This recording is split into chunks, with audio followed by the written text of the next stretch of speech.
तो दोस्तों आज हम जिस कंपनी के बारे में बात कर रहे हैं ये एक आत्मनिर्भर कंपनी है। ये मेजॉरिटी ऑफ अपनी सर्विसेज जो है ये डिफेंस और रेलवे वगैरह को प्रोवाइड कराती है और इसका जो प्रेजेंस है इंडिया में ही नहीं बल्कि अक्रॉस द ग्लोब इसका प्रेजेंस है। और इसके जो क्वार्टरली रिजल्ट हैं वो फ्राइडे शाम को आए हुए हैं। काफ़ी ऑसम रिजल्ट्स हैं दोस्तों। आप समझ ही गए होंगे दोस्तों, मैं बात कर रहा हूँ भारत फोर्ज की। जी हाँ, भारत फोर्ज के जो रिजल्ट आए हुए हैं क्वार्टर ऑन क्वार्टर बेसिस पे काफ़ी औसम आए हुए हैं दोस्तों। लेकिन ईयर ऑन ईयर बेसिस पे थोड़ा सा इसमें नेगेटिविटी दिखा रहा है, लॉस दिखा रहा है। वो किसकी वजह से दिखा रहा है इस बारे में हम इस वीडियो में चर्चा करेंगे। और जिनके पास में इस कंपनी के एग्जिस्टिंग शेयर पड़े हुए हैं उनको क्या करना चाहिए, नए शेयर होल्डर्स को इसमें क्या करना चाहिए, और इस कंपनी का ग्रोथ आउटलुक क्या है, इस कंपनी में इन्वेस्ट करने के फायदे या नुकसान क्या है, इस कंपनी का प्रोडक्ट पोर्टफोलियो किस तरीके का है, कहाँ कहाँ पे ये कंपनी सर्विसेज प्रोवाइड कराती है, फ्यूचर में इसका ग्रोथ आउटलुक किस तरीके से रहेगा, इसके पिछले पास्ट परफॉर्मेंस कैसी रही हुई है, इसके जो फाइनेंशियल्स हैं, वैल्यूएशंस हैं और इसके जो रिजल्ट्स हैं वो किस तरीके से थे। तो इन्हीं विषयों पर आज हम चर्चा करेंगे दोस्तों, तो वीडियो में बने रहिए।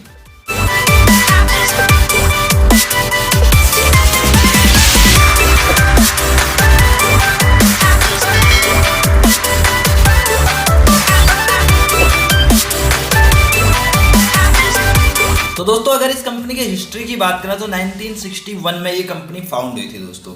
और उसके बाद इसने साल दर साल अलग अलग डेवलपमेंट किए। उन बातों पे हम नहीं जाएंगे, हम पिछले 2 सालों में 5 सालों में इस कंपनी ने क्या किया हुआ है वो हम देखेंगे। 2017 में इसने कल्याणी सेंटर का जो है इस्टेब्लिशमेंट किया, यानी कि 2017 में इसने एक कल्याणी सेंटर है जो मैन्युफैक्चरिंग यूनिट है, जो नए नए इनोवेशंस वगैरह होते हैं उसकी मैन्युफैक्चरिंग के लिए इसने कल्याणी सेंटर का इस्टेब्लिशमेंट किया। ये 2017 में डेवलपमेंट किया इसने। और 2017-18 में दोस्तों इसने इलेक्ट्रिक व्हीकल कंपनी है तवा मोटर्स, उसमें ये जर्सी की कंपनी है, उस कंपनी में स्टेक लिया हुआ था इसने 2017-18 में, तब से ये स्टेक लिया हुआ है। और 2017-18 में ही इलेक्ट्रिक व्हीकल जो स्टार्टअप है टॉर्क मोटरसाइकिल्स, उसमें भी इसने इन्वेस्टमेंट किया हुआ है। और 2018 में इसने e mobility research and development centre जो है ये स्टैब्लिश किया हुआ है। ये MIRA टेक्नोलॉजी पार्क है यूके में, वहां पे इसने ये चीज की हुई है। यानी कि डेवलपमेंट भी ये करते आ रही है और नए नए टेक्नोलॉजीज के हिसाब से भी ये ढलते आ रही है। आगे चलते हैं। अब इस कंपनी के बिजनेस मॉडल की अगर बात करें दोस्तों तो ये ऑटोमोटिव इंडस्ट्री को कैटर करती है, पावर सेक्टर को ये अपने सर्विसेज वगैरह प्रोवाइड कराती है, ऑयल एंड गैस सेक्टर को ये सर्विसेज देती है, रेल सेक्टर हो गया, मरीन सेक्टर हो गया, एरोस्पेस सेक्टर हो गया, कंस्ट्रक्शन एंड माइनिंग सेक्टर हो गया, ई मोबिलिटी हो गया। तो इन सारे सेक्टर्स को ये कैटर करती है दोस्तों। और अगर इसके ग्लोबल प्रेजेंस की बात की जाए दोस्तों तो ये कंपनी इंडिया में तो है ही है, इंडिया के साथ में फ्रांस हो गया, जर्मनी हो गया, स्वीडन हो गया, USA हो गया, इन बड़ी बड़ी कंट्रीज में भी ये कंपनी काम करती है। अब दोस्तों चलते हैं इसके पास्ट परफॉर्मेंस को देख लेते हैं कि इस कंपनी ने कैसा परफॉर्म किया हुआ है।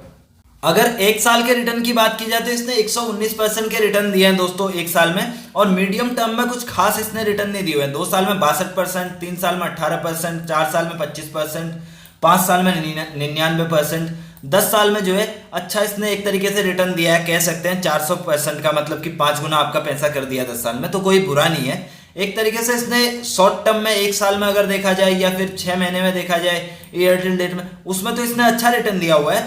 और लॉन्ग टर्म में भी इसने अच्छा रिटर्न दिया हुआ है, मीडियम टर्म में थोड़ा सा कंपनी ने निराश किया हुआ है। तो ये इसका जो है हिस्ट्री है। वो ये भी वजह हो सकती है दोस्तों कि 2-3 साल पहले जो है ये सेक्टर उतना अच्छा फोकस में नहीं था गवर्नमेंट के। ये जो फोकस में सेक्टर आया हुआ है ये एक्चुअली इसी साल से आया हुआ है जब से लॉकडाउन हुआ।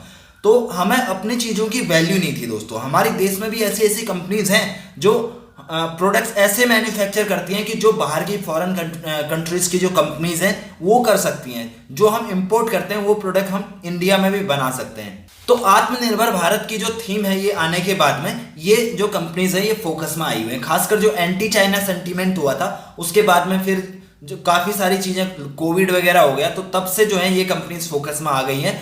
अब इन कंपनियों पे गवर्नमेंट का खासा फोकस है। फंड वगैरह की जरूरत पड़ती है तो गवर्नमेंट इनको फंडिंग करेगी। आने वाले फ्यूचर में अगर कोई रिक्वायरमेंट होती है इनको तो वो रिक्वायरमेंट गवर्नमेंट फुलफिल करेगी। तो एक तरीके से इन कंपनियों का फ्यूचर तो ब्राइट है। पास्ट में कंपनी ने अच्छा परफॉर्म नहीं किया हुआ, हो सकता है बियर मार्केट थी उस वजह से कंपनी ने अच्छा परफॉर्म नहीं किया हुआ है, या फिर हो सकता है सेक्टर ने ही परफॉर्म नहीं किया, पूरे सेक्टर में मंदी थी तो इसमें भी एक तरीके से मंदी थी, इस वजह से हो सकता है। ये काफी सारे रीजंस हो सकते हैं पास्ट के लिए, लेकिन फ्यूचर के लिए हमारे पास में एक ही रीजन है, आत्मनिर्भर भारत वो होने वाला है। तो उसका जो बेनिफिट है ये कंपनी को मिलने वाला है, तो ये स्ट्रॉन्ग रीजन है, इस वजह से इस कंपनी के शेयर का प्राइस बढ़ेगा। आगे चलते हैं, इसके क्वार्टरली रिजल्ट देख लेते हैं। तो दोस्तों पहले हम क्वार्टर ऑन क्वार्टर बेसिस पे इसके रिजल्ट को देखेंगे। दिसंबर का क्वार्टर हमने लिया हुआ है और जो मार्च का क्वार्टर है वो हमने लिया हुआ है। तो 1723 करोड़ का इसने रेवेन्यू किया था दिसंबर क्वार्टर में, जो बढ़ के अभी 2082 करोड़ हुआ है, यानी कि 20% का उछाल है। और इसने जो ऑपरेटिंग प्रॉफिट किया था 283 करोड़ का प्रॉफिट किया था लास्ट दिसंबर के क्वार्टर में, और इस मार्च के क्वार्टर में इसने 425 करोड़ का किया हुआ है, यानी कि इसमें 50% का ग्रोथ है। और अगर इसके इंटरेस्ट पेइंग की बात की जाए तो इंटरेस्ट भी इसने कम किया हुआ है, 31% तक इसने इंटरेस्ट इस क्वार्टर में कम दिया हुआ है। और अगर एक्सेप्शनल आइटम की बात की जाए तो लास्ट क्वार्टर में इसको एक्सेप्शनल आइटम में लॉस हो गया था अच्छा खासा, जो कि अभी कम हुआ है, एक तरीके से नेग्लिजिबल है, 99% का इसमें ग्रोथ दिखा रहा है। कंसोलिडेटेड नेट प्रॉफिट की अगर बात करें तो 209 करोड़ का घाटा था दिसंबर क्वार्टर में, जो घाटे से कंपनी मुनाफे में आई है, 208 करोड़ का इसमें मुनाफा है, यानी कि 200% का जंप है। ऑपरेटिंग प्रॉफिट मार्जिन भी इसके अच्छे खासे इंप्रूव हुए हैं, 16% के मार्जिन से इसने 20% का मार्जिन किया हुआ है अभी, तो इसमें 4% का उछाल है, जो कि काफी अच्छा बोला जाएगा। अब अगर बात करें इसके ईयर ऑन ईयर बेसिस की, तो दोस्तों आपको हर पैरामीटर पे, हर चीज, हर लेवल पे ये कंपनी जो है माइनस में दिखाई दे रही होगी। इसके रीजंस की बारे में भी बात करेंगे, पहले इसको देख लेते हैं। 8055 करोड़ का इसने सेल किया था लास्ट फाइनेंशियल ईयर में, और 6336 का जो सेल है इसने इस साल किया, यानी कि इसमें 21% का गिरावट है। और ऑपरेटिंग प्रॉफिट में इसने जो है 1114 करोड़ का सेल जो लास्ट ईयर में किया था, जो कि अभी 861 करोड़ रुपए इसने कर दिया है, यानी कि 22% का इसमें गिरावट है। इंटरेस्ट जरूर इसने कम किया हुआ है, यानी कि 37% का जो है इंटरेस्ट इसने कम पे किया इस साल। एक्सेप्शनल आइटम में जो है इसको लगातार घाटा देखने को मिल रहा है दोस्तों। पिछले साल इसका 78 करोड़ का, हालांकि ये ज्यादा इसकी वैल्यू नहीं होती है। एक्सेप्शनल आइटम मतलब कि कंपनी के कोई एसेट होते हैं, कोई या खर्चा एकदम से होता है, डेवलपमेंट में कुछ खर्चा हो जाता है, तो इस तरीके के आइटम होते हैं, तो इसका जो है कुछ ज्यादा रहता नहीं है। लेकिन ये कंटिन्यू अगर इसके एक्सेप्शनल आइटम में भी घाटा हो रहा है, तो एक तरीके से ये कहा जा सकता है कि इसका जो खर्चा है वो इधर उधर हो रहा है, या तो कंपनी के कुछ अच्छे के लिए हो रहा होगा या फिर कुछ बुरे के लिए हो रहा होगा, इसमें हम कुछ कह नहीं सकते, लेकिन ये कभी कभार वाला खर्चा होता है, ये ध्यान रखने वाली बात है। तो 78 करोड़ का इसका जो एक्सेप्शनल आइटम था लास्ट ईयर था, और अभी जो है 306 करोड़ का जो है इसका माइनस में है, यानी कि इसमें भी 200-300% का जो है गिरावट है। एक तरीके से ये तो कभी कभार वाला है, फिर भी ये गलत है अगर इस तरीके से हो रहा है तो। नेट प्रॉफिट की अगर बात करें तो 349 का जो नेट प्रॉफिट था लास्ट ईयर में था, वो अभी नेट लॉस में बना हुआ है दोस्तों। 126 करोड़ का इस कंपनी ने लॉस किया हुआ है, वो इसकी वजह से, सिर्फ एक्सेप्शनल आइटम की वजह से इसने लॉस किया हुआ। अगर ये 300 करोड़ का एक्सेप्शनल आइटम का लॉस नहीं होता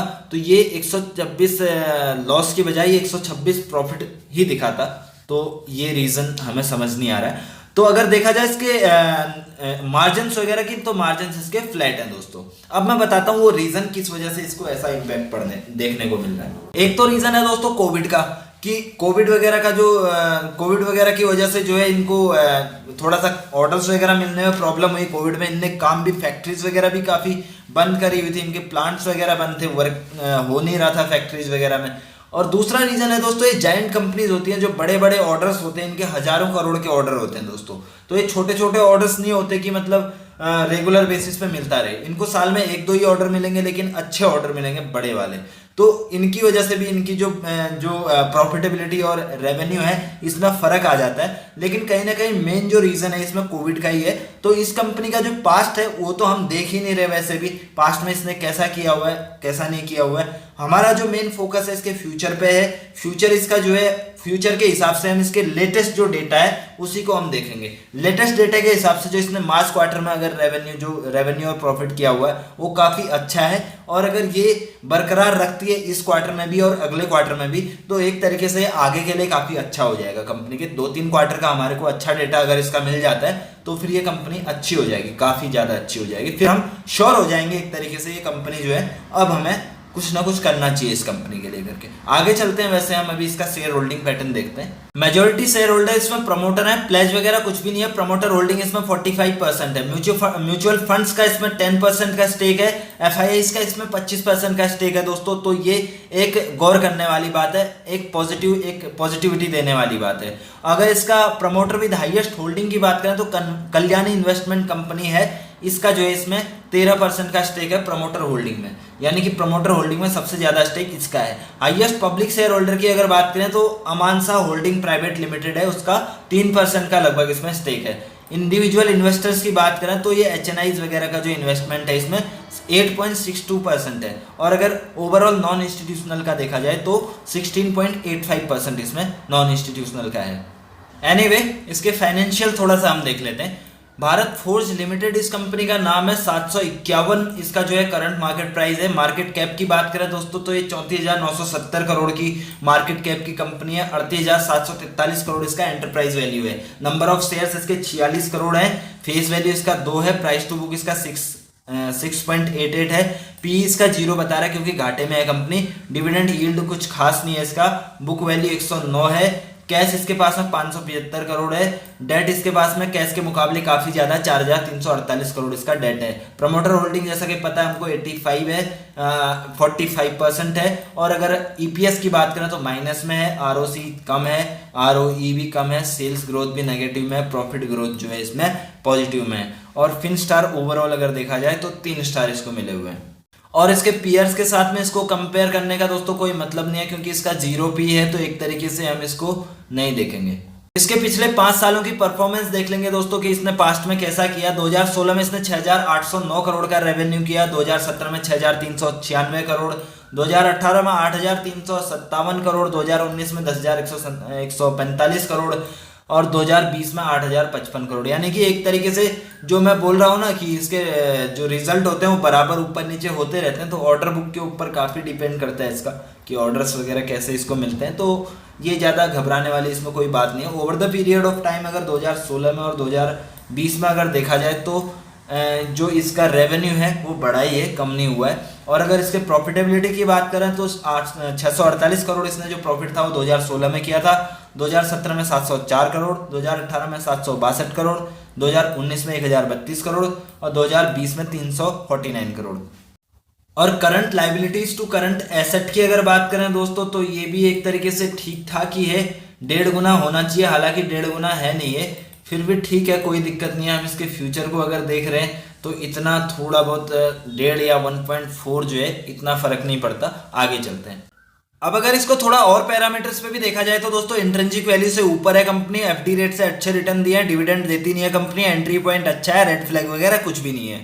तो दोस्तों अब बात आती है कि हमें इस कंपनी के शेयर में करना क्या चाहिए। अब इसके लिए हम एक चीज देखेंगे कि फ्राइडे को इसका जो कैंडल बना हुआ है 8% का उछाल इसमें है ना। फ्राइडे को इसका रिजल्ट भी आया हुआ है और वॉल्यूम भी इसके अच्छे खासे हैं, है ना। और रिजल्ट इसका कुछ खास नहीं आया हुआ है।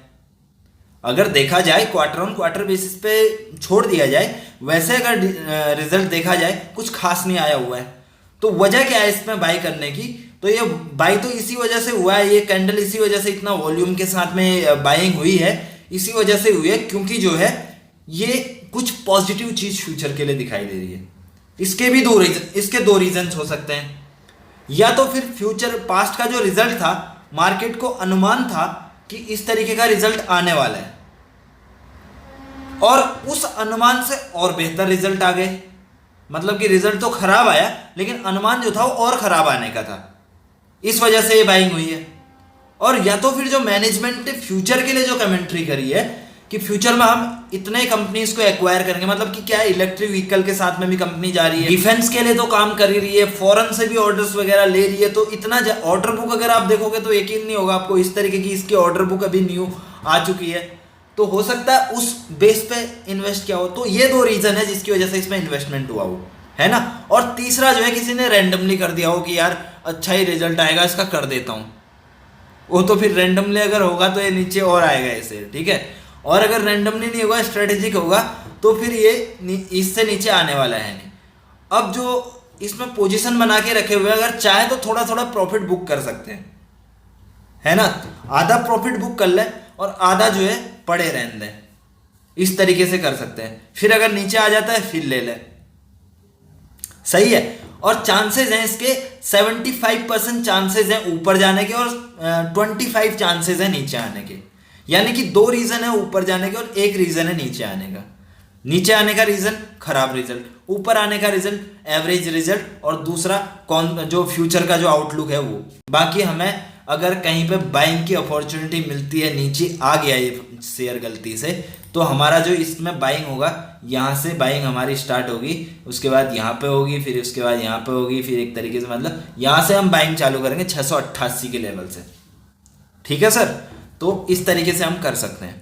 और नीचे आए, अगर आप लॉन्ग टर्म के इन्वेस्टर हो तो कहीं पे भी बाई करो यार। अभी भी अगर फ्रेश एंट्री वालों के लिए मैं बता रहा हूँ, अभी भी अगर आप एंटर करना चाहते हो, लॉन्ग टर्म के इन्वेस्टर हो, तो कंपनी काफी अच्छा करने वाली है, आंख बंद करके कर दो। ये कंपनी निफ्टी में आने वाली है भाई साहब। ये कंपनी हिंदुस्तान एरोनॉटिक कंपनी, दो चार कंपनी ऐसी है ना, ये निफ्टी के अंदर में आएंगे दिखेंगे आपको थोड़े दिनों बाद। तो यही था दोस्तों आज का वीडियो। आई होप कि आपको वीडियो पसंद आया होगा। वीडियो अच्छा लगा तो लाइक कीजिए, शेयर कीजिए अपने दोस्तों के साथ में, और चैनल को सब्सक्राइब कीजिए दोस्तों। और अगर आपकी कोई क्वेरीज है, कोई सलाह है, कोई सुझाव है तो कमेंट कीजिए। और ये डिटेल्ड एनालिसिस का प्लेलिस्ट आप एक बार जरूर चेक कर लीजिएगा दोस्तों। इसमें हमने 10 से 12 घंटे की मेहनत करके जो कंपनीज के फंडामेंटल एनालिसिस है, बिजनेस मॉडल एनालिसिस है, वैल्यूएशन, फाइनेंशियल एनालिसिस है, तो ये सारी चीजें हमने 10 से 12 घंटे मेहनत करके 10 से 15 मिनट के वीडियो में डालने की कोशिश करी है दोस्तों। इसमें आपको 99% सारी चीजें मिल जाएंगी। की पॉइंट हमने हाईलाइट करके डाले हुए हैं। इनकेस अगर 1% कुछ चीज आपको मिस लगती है तो आप कमेंट कर सकते हैं, आपके कमेंट का रिप्लाई दिया जाएगा दोस्तों। और साथ ही आपका इसमें बेनिफिट क्या रहेगा दोस्तों, कि आपका जो टाइम है उसकी बचत होगी। 10 से 12 घंटे का जो रिसर्च करने में आपका टाइम लगता है उसकी बचत होगी, और साथ ही आपका जो फ्री टाइम है उसका भी यूटिलाइजेशन होगा। हमारे वीडियोस को आपको ये ऐसा जरूरी नहीं है कि आपको एकांत कमरे में शांत माहौल में बैठ के देखना, उसके बाद ही आपको समझ आएगा। आप ट्रेन में ट्रेवल कर रहे हैं, उस टाइम पे रिसर्च आपको कुछ ऐसा करने की जरूरत नहीं है, पेपर पेन की जरूरत नहीं है हमारे वीडियो को देखने के लिए। आप ट्रेन में चलते टाइम आप देख सकते हैं। आप कहीं पे गॉसिप करने का, आपको वीडियो गेम खेलने का मन कर रहा है, या फ्रेंड्स के साथ में चैट करने का मन कर रहा है, उस टाइम को आप उस टाइम पे हमारे वीडियोस को देख सकते हैं। तो टाइम बहुत इंपॉर्टेंट है दोस्तों। टाइम का अपने ध्यान रखें खुद से भी ज़्यादा। तो thank you so much for watching this video till the end.